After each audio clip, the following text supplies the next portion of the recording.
Hello दोस्तों, तो एक बार फिर से आप सबका अपने YouTube चैनल पर स्वागत है। तो आज की क्लास में हम पढ़ने वाले हैं कक्षा 11 के सब्जेक्ट मैथमेटिक्स का चैप्टर नंबर 1 जो आपका चल रहा है समुच्चय की प्रश्नावली 1.12। तो आप जो वीडियो देख रहे हैं इसको एक बार शेयर जरूर कर देना, ठीक, और लाइक अवश्य कर देना। तो पिछली वीडियो में हमने आपको शायद क्वेश्चन नंबर 2 तक सॉल्व कराया था। आज की वीडियो में हम उसी के आगे कंटिन्यू करने वाले हैं, ठीक।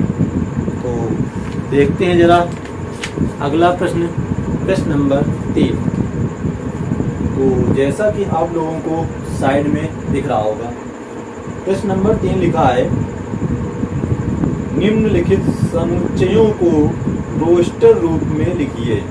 यहाँ पर आपको 6 पार्ट दिए गए हैं। ये सभी आपके समुच्चय निर्माण विधि में लिखे हैं और आपको इनको रोस्टर रूप में बदलना है। तो हमने आपको पहली क्लास में समुच्चय की विधियाँ पढ़ाई थी, जहाँ पर 2 विधियाँ बताई थी। पहली विधि थी रोस्टर विधि या सारणी विधि या सूची विधि, और दूसरी विधि थी आपकी समुच्चय निर्माण विधि या गुण विधि, ठीक। तो यहाँ पर आपका पहला पार्ट है, ए बराबर एक समुच्चय दिया है महिला कोष्ठक x कॉलन x एक पूर्णांक है और -3 is less then x is less then 7। मतलब जो यहाँ पे x है वो आपका एक पूर्णांक है और उसका जो मान है वो -3 से बड़ा। इसका मतलब अच्छे से समझ लेना इस चिन्ह का, x बड़ा है -3 से बड़े होना। देखो कह रहा है x का मान -3 से बड़ा होना चाहिए। फिर कितना पढ़ो इधर वाला मिला करके, x का मान 7 से छोटा होना चाहिए। मतलब जो आपका पूर्णांक है वो -3 से बड़ा हो और 7 से छोटा हो। वही आपको अब जो यहाँ पे रोस्टर विधि में लिखने हैं। तो यहाँ पर आप लिख देना इसका आंसर, ए बराबर महिला कोष्ठक। -3 से बड़ा क्या होगा? क्या -4 होगा या -2 होगा?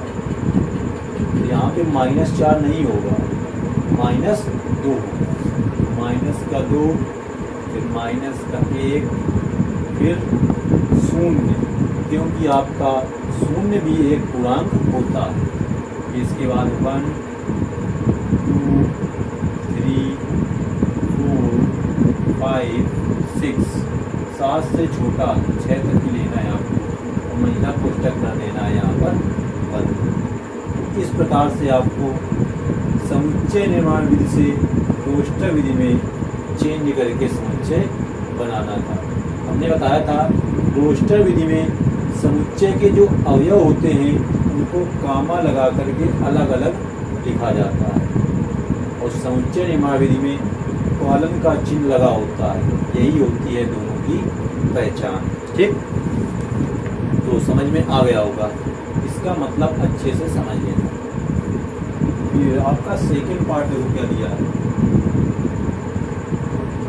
तो सेकेंड पार्ट में लिखा है, दिख रहा होगा, x कॉलन x संख्या 6 से कम एक प्राकृतिक संख्या है। मतलब जो आपकी संख्या है वो एक 6 से कम प्राकृतिक संख्या है। तो हम आपको यहाँ पे इसका सीधा उत्तर बताने वाले हैं। तो यहाँ पे प्राकृतिक संख्या के बारे में बात की गई है, नेचुरल नंबर।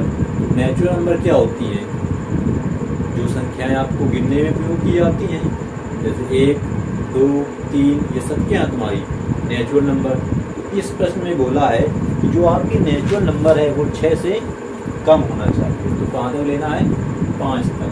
तो आपका 1 हो जाएगा, 2 हो जाएगा, 3 हो जाएगा, 4 हो जाएगा, 5 हो जाएगा, लेकिन 6 नहीं लेना, क्योंकि प्रश्न में लिखा है 6 से कम एक प्राकृतिक संख्या है। 6 से कम होनी चाहिए, ये चीज़ आप ध्यान रखना। 6 नहीं लेना है क्योंकि 6 से कम बोल रहा है, ठीक। ये आप लोग जरूर ध्यान रखना। ये होगा सेकंड का आंसर। ठीक। तो अगर वीडियो अच्छी लग रही हो तो वीडियो को लाइक कर देना, शेयर अवश्य कर देना।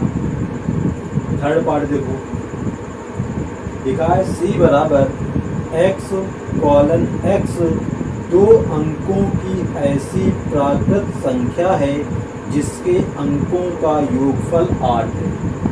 मतलब यक्स जो है आपकी एक 2 अंकों की संख्या है और जो उसमें अंक है आपके, उनका योगफल कितना है, 8 है। आपको 2 अंकों की संख्याएं पहचाननी है। कहाँ से होती हैं, 10 से लेकर 99 तक ही होती हैं आपकी 2 अंकों की संख्याएं। अब इसमें से आपको वो संख्याएं लिखनी है जिनके अंकों का योगफल 8 होना चाहिए। इसको हम लिख देंगे C बराबर, हमको अंकों का योगफल 8 लाना है। जैसे 11 हमने लिया तो 11 में 1 + 1 12 हो जाएगा, 1 + 1 2 हो जाएगा अंकों का योग। ये तो हो नहीं सकता, तो अंकों का योग लाना है कितना हमको, 8। तो 17 हो सकता है। ये एक अंक 1 है, दूसरा अंक 7 है, 1 + 7 8 हो जाएगा। इसी प्रकार 26 हो जाएगा तुम्हारा, फिर 35 हो जाएगा, 44 हो जाएगा, इसके बाद 53 हो जाएगा तुम्हारा, 5 3 8 4 4 8, मतलब सबका योगफल 8 ही होना चाहिए। फिर 53 के बाद आप 62 लिख सकते हो, फिर 62 के बाद आप लिख सकते हो कितना, 71 लिख सकते हो, फिर 80 भी लिख सकते हो। 8 + 0 भी कितना होगा, 8 ही होगा। देखो ये सभी आपकी 2 अंकों की संख्या है, इसमें भी 2 अंक हैं, इस पर भी 2 अंक, और इन सबका जो योग है अंकों का वो कितना है, 8 है। तो आपको प्रश्न की कंडीशन के हिसाब से हल करना है, ठीक। अपने हिसाब से नहीं हल करना है, जैसा प्रश्न लिखा हो उसी प्रकार से चलना है। ये था आपका थर्ड पार्ट। अब देख लेते हैं अगला पार्ट, 4 नंबर। तो 4 नंबर लिखा है D बराबर x कॉलन x एक अभाज्य संख्या है। x क्या है, एक अभाज्य संख्या है, प्राइम नंबर, जो संख्या 60 की भाजक है। मतलब जो x है एक अभाज्य संख्या है और 60 उस संख्या से कट जाना चाहिए। देखते हैं जरा क्या हो सकता है। जैसे तुम्हारी 2 एक होती है अभाज्य संख्या, तो एक अभाज्य संख्या है और 2 का भाग भी चला जाएगा तुम्हारा 60 में, 2 हो गया। 3 हो सकता है, तो हाँ हो सकता है, क्योंकि 3 भी एक आपकी अभाज्य संख्या है और 3 का भाग भी 60 में चला जाएगा। अब 4 तो अभाज्य संख्या होती नहीं है, 5 भी हो जाएगा, 5 का भाग भी तुम्हारा चला जाएगा 60 में। तो इसके आगे 6 तुम्हारी अभाज्य संख्या नहीं होती है, 7 होती है, लेकिन 7 से 60 नहीं कटेगा, 7 से 60 नहीं कटेगा। 8 होती नहीं है, 9 भी अभाज्य संख्या नहीं होती है, 10 भी अभाज्य संख्या नहीं होती है, 11 होती है, लेकिन 11 से 60 नहीं कटेगा। अब शायद तुम्हारी यही 3 संख्याएं होंगी, इसके अलावा और अभाज्य संख्या नहीं होगी जिसमें 60 का भाग चला जाए, मतलब जिससे 60 का भाग चला जाए। यही 3 संख्याएं केवल होंगी आपकी, 2 3 5। ये है आपकी अभाज्य संख्या जो 60 की भाजक है। 5 का भाग भी 60 में चला जाएगा, 3 का भाग भी, 2 का भी 60 में भाग चला जाएगा, ठीक। कैसा लग रहा है दोस्तों आप लोगों को, मैथ समझ में आ रही कि नहीं? अगर आ रही है तो दिल से वीडियो को लाइक कर दो। इसी प्रकार से आपकी हम तैयारी कराते रहेंगे। अगला पार्ट है पार्ट नंबर 5। लिखा है E बराबर ट्रिग्नोमेट्री, इंग्लिश में लिखा गया है TRIGONOMETRY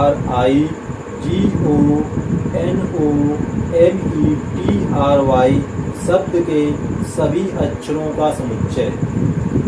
देखो हमने आपको शायद पहली वीडियो में बताया होगा कि समुच्चय के अंदर सभी अवयवों को कामा लगा के लिखा जाता है और कोई भी अवयव दोबारा नहीं लिखा जाता है, मतलब repetition not allowed in set. समुच्चय में पुनरावृत्ति संभव नहीं है, ठीक। तो यहाँ पर आपको एक एक अक्षर सबका लिख देना है। ट्रिग्नोमेट्री में पहले T आएगा, T लिख दो, कामा R आएगा उसको लिख दो, I आएगा उसको लिख दो, ये आपका G आ जाएगा, O आ जाएगा। जी ओ देखो यन, तो यन भी नहीं है तो यन भी लिख देना।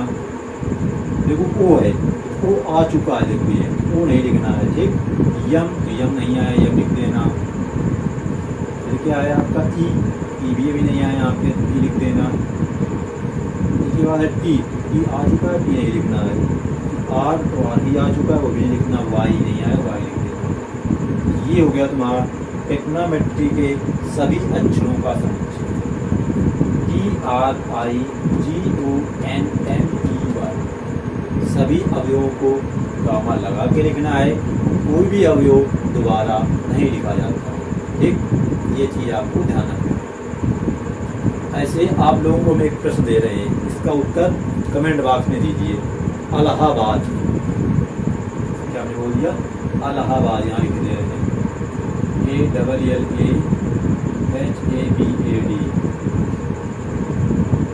इसका उत्तर आपको कमेंट बॉक्स में इनको बताना है, ठीक। समुच्चय को लिखना है, इस वाले प्रश्न का उत्तर कमेंट बॉक्स में उनको उत्तर दीजिए। आप लोग देखते हैं किसको गणित समझ में आ रही है या किसे नहीं आ रही है, यहीं से आपका टेस्ट हो जाएगा, ठीक। तो कमेंट बॉक्स में इसका उत्तर जरूर देना। गलत होगा तो हम आपको इसका उत्तर बता देंगे, ठीक। अगला इसका पार्ट है, अंतिम पार्ट, पार्ट नंबर 6। लिखा है F बराबर बेटर शब्द के सभी अक्षरों का समुच्चय। तो जैसे ये था, इसी प्रकार बेटर को देख लो।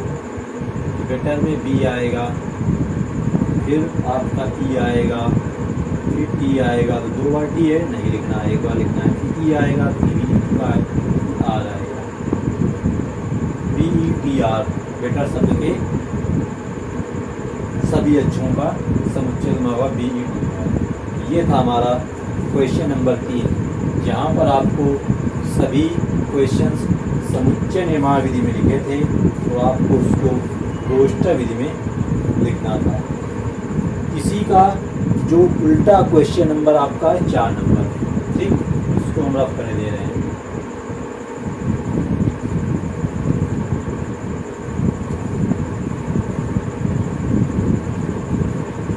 तो क्वेश्चन नंबर 4 में क्या है, आपको रोस्टर विधि में लिखा गया है।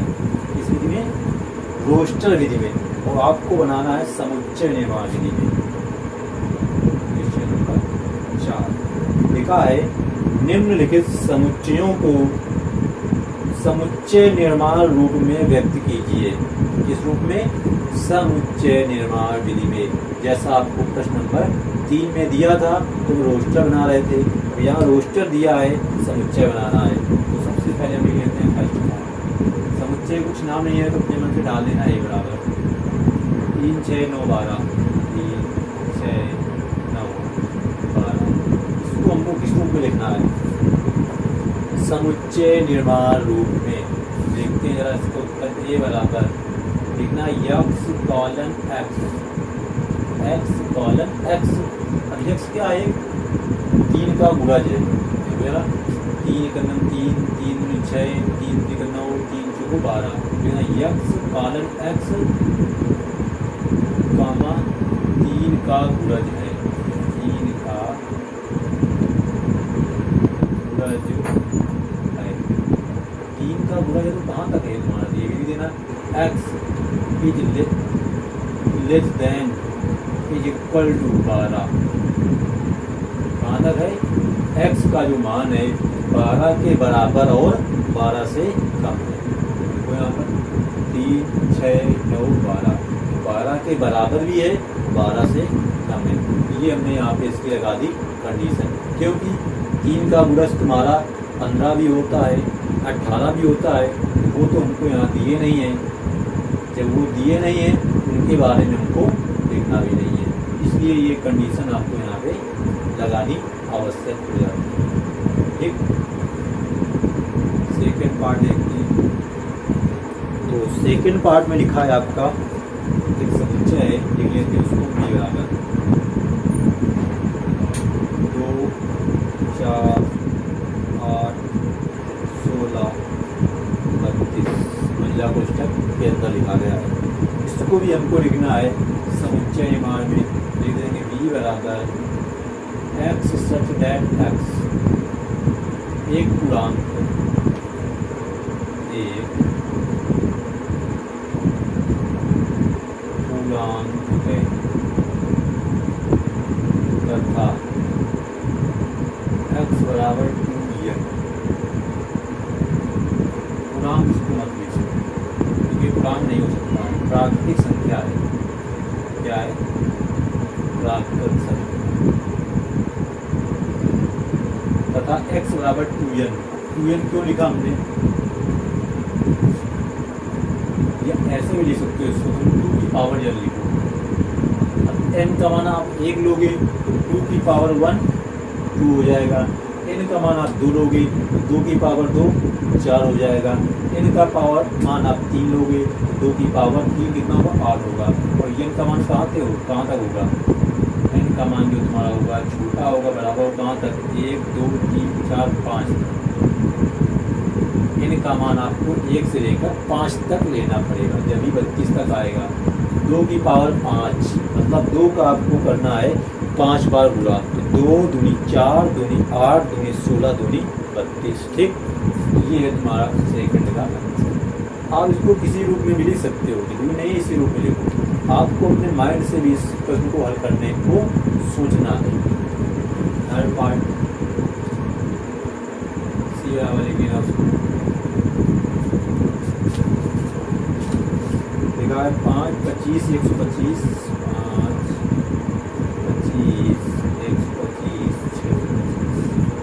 देखो ये भी इसी रूप में चल रहा है। 5 की पावर 1 तक 5 होगा, 5 की पावर 2 25 होगा, 5 की पावर 3 125 होगा, 5 की पावर 4 होगा 625। इसी प्रकार इसको लिख दो। सी बराबर x कॉलन x एक प्राकृतिक संख्या है, एक प्राकृत या प्राकृतिक संख्या है तथा x बराबर 5 की पावर n मामा n का मान कहाँ से लेना है? 4 तक, 4 के बराबर और 4 से छोटा। यहाँ पर कितने 1 2 3 4 मान है तो 4 के बराबर रहेगा, इससे बड़ा नहीं हो सकता है। ठीक, आया समझ में कि अभी नहीं आया? बता देना आप लोग कमेंट बॉक्स में अगर ना आए तो, क्योंकि ये समुच्चय आपका जो टॉपिक है थोड़ा हार्ड होता है, लेकिन क्या ये इतना भी हार्ड नहीं है कि आप लोगों को समझ में ना आए। हम पूरी उम्मीद करते हैं कि आप लोगों को प्रश्न अच्छे से समझ में आ जाए। अगर कहीं हमसे गलती हो जाती है तो कमेंट बॉक्स में आप लोग अवश्य बता देना। अगला पार्ट है पार्ट नंबर 4। इसको डाल देना डी बराबर 2 4 6 डॉट डॉट डॉट। अब डॉट डॉट मतलब अनंत तक तुम्हारी सीरीज चलती जाएगी। तो आपको समझ में आ रहा होगा ये क्या है? सम संख्याएं हैं 2 4 6 डॉट डॉट मतलब 8 10 12 14 ऐसे आती रहेंगी। बस वही लिख दो। आप यहाँ है डी बराबर महिला कोष्ठक एक्स कॉलन एक्स एक सम संख्या है, एक सम संख्या है। बस हो गया प्रश्न आपका।